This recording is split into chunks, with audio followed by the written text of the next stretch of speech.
Bonjour, soyez la bienvenue à cette nouvelle opportunité de décrypter l'actualité internationale.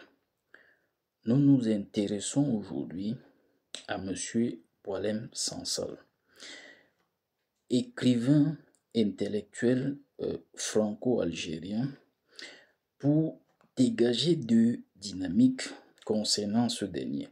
D'abord, le fait que son arrestation intervient à la faveur d'une certaine conjoncture.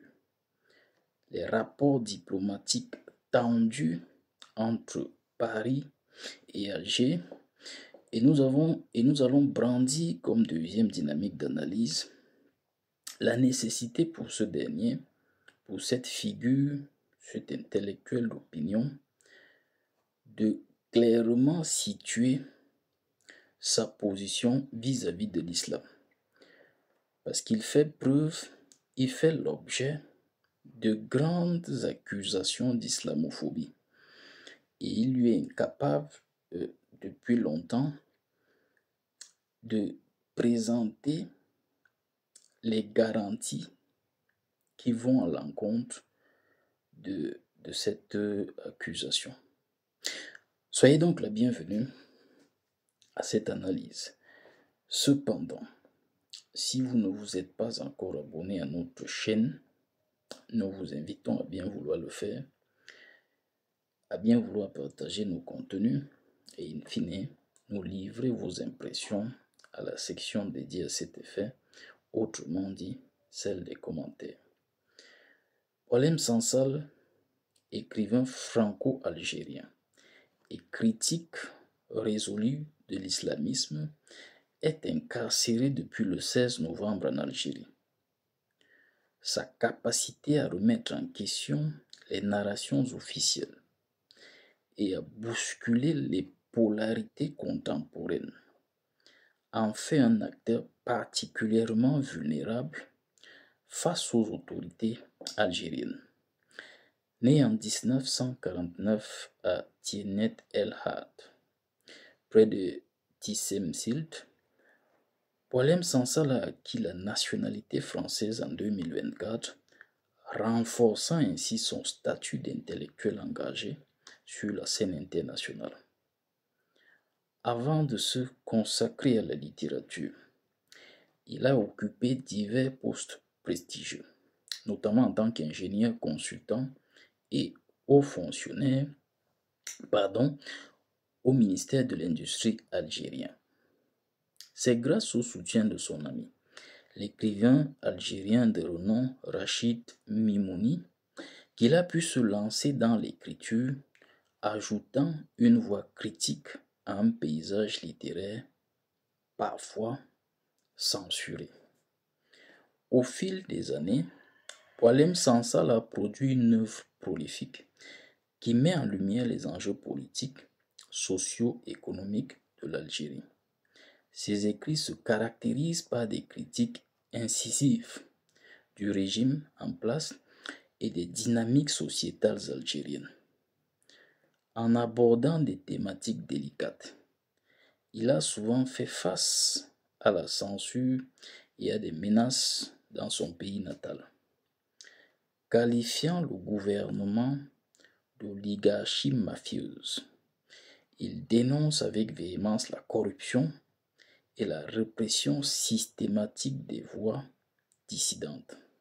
D'ailleurs, dans une interview accordée à Jeune Afrique en 2011, il affirmait « Je suis légitime en Algérie, c'est au pouvoir de partir ».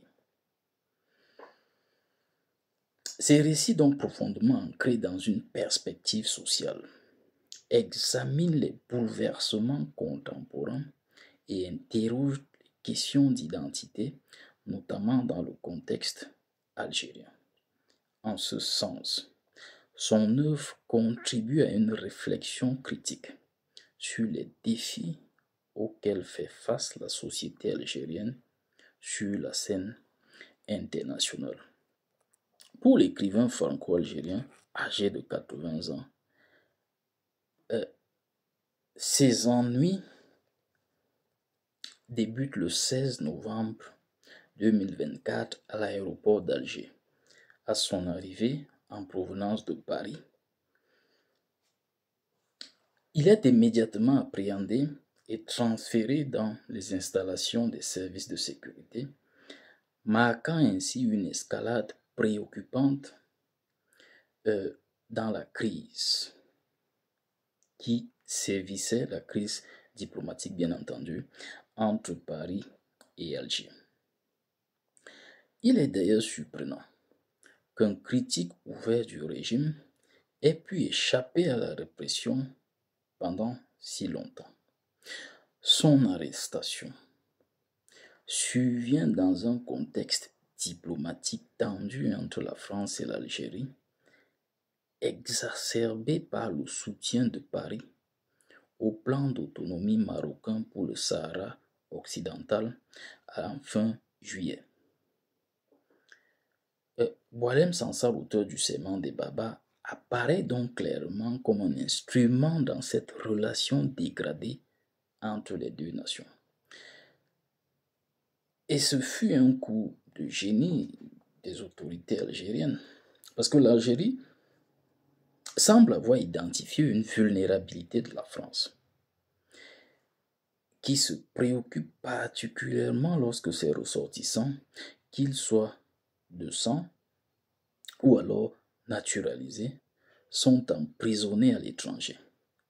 Par exemple, la libération du franco-camerounais Thierry Michel Atanga en 2014, après 17 ans de détention, n'a été possible qu'après une intervention diplomatique du président français de l'époque, François Hollande, qui avait d'ailleurs fait un déplacement officiel au Cameroun l'année précédente, c'est-à-dire en 2013.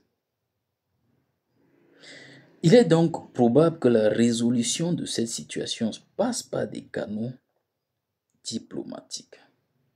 Surtout si le président Macron choisit de normaliser les relations avec Alger et d'adopter une approche pacifique.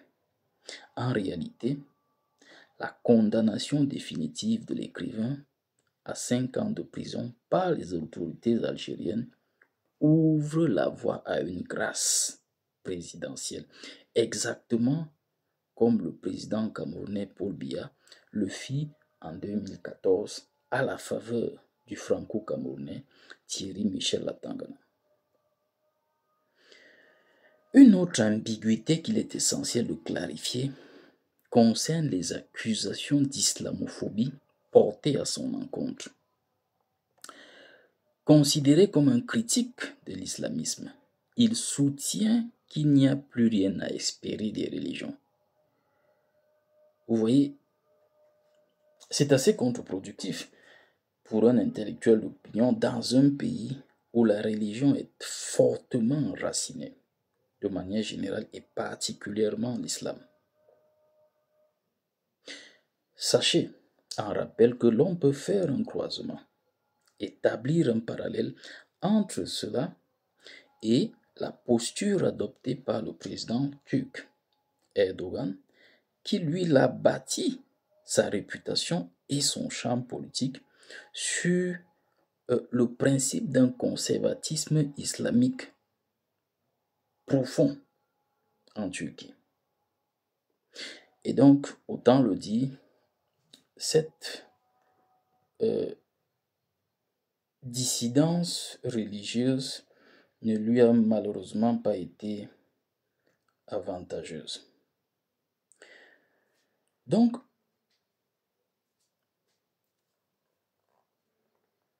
le fait qu'il soit considéré comme un critique de l'islamisme, il soutient d'ailleurs, comme nous l'avons dit, qu'il n'y a plus rien à espérer des religions.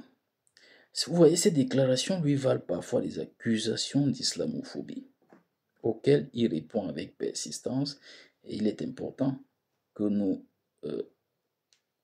ramenons à votre mémoire l'une de ses déclarations, l'une de ses défenses sur la question.